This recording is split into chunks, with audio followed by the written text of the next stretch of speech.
Hey there, good people, it's your Crippled Critic, and this week I want to talk about the third game in the Walking Dead franchise titled A New Frontier. With how long The Walking Dead's been around, I doubt there's anyone out there who doesn't know what it is, but just in case. The series is about living in the zombie apocalypse, but it's mostly about a group of people having to make difficult decisions in order to survive. The Walking Dead was originally a comic book series created and written by Robert Kirkman, starting back in 2003. It became hugely successful and then was turned into a TV show and a video game series. These games were developed by Telltale Games, and the series is supposed to take place in the comic book universe. The TV series is actually an alternate timeline.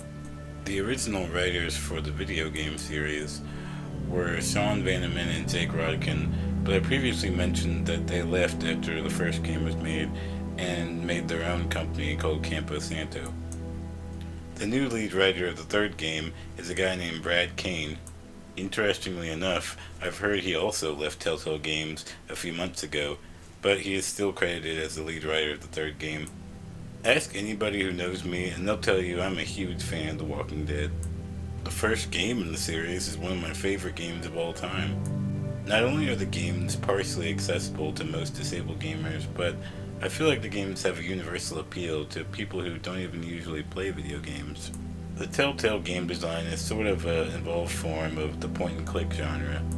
They are adventure games with puzzle solving, but they mainly focus on story and character development. The gameplay mostly consists of dialogue choices and actions you take during QuickTime events. The choices you make carry over from episode to episode. Yes, the Walking Dead games use episodic content. And yeah, I realize that only the first 2 episodes of the third game are out right now, but I'm confident in thinking that the controls won't change much from episode to episode, so I figured I'd talk a little bit about the controls and how they've improved over the last 2 games. Admittedly, there aren't customizable controls in the game, but the Walking Dead games have always had very simple controls.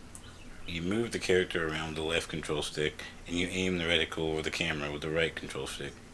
To interact with objects, you press the action button or the X button.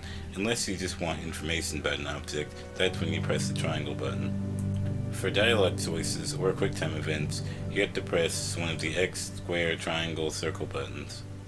Something really interesting that they changed for the third game is that now during QuickTime events, none of the prompted buttons are required for you to complete the action. What I mean is, any one of the buttons on the controller or movement on the control stick will perform the intended action. For instance, during an action scene, the game prompted me to press the square button. I literally moved left on the control stick and it acted like I pressed the square button. This is a huge step up in accessibility because it makes action scenes much less stressful for gamers with fine motor skill impairments. For gamers with hearing impairments, you'll be happy to know that all the Walking Dead games have subtitles available.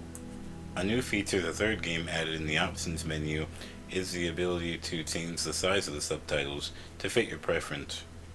Although the soundtrack is nice, it's not really required to get any sort of atmosphere. On the visual side of things, the game offers a brightness slider in the options menu. Going back to the subtitles again, the first 2 games had a strange style wherein every character had a different color for their subtitle. Thankfully, in the third game, they've changed all the subtitles to a plain white, so there shouldn't be any confusion with colorblind players. On a personal note, I'm glad that they brought back the more complicated puzzles and the hub areas, which serve as an essential base of operations. Both things seem to be completely removed from the second game, so it's great to see them back. As for the story, it works a little differently this time around. In the first game you played as a character named Lee Everett, and in the second game you played as the lovable Clementine.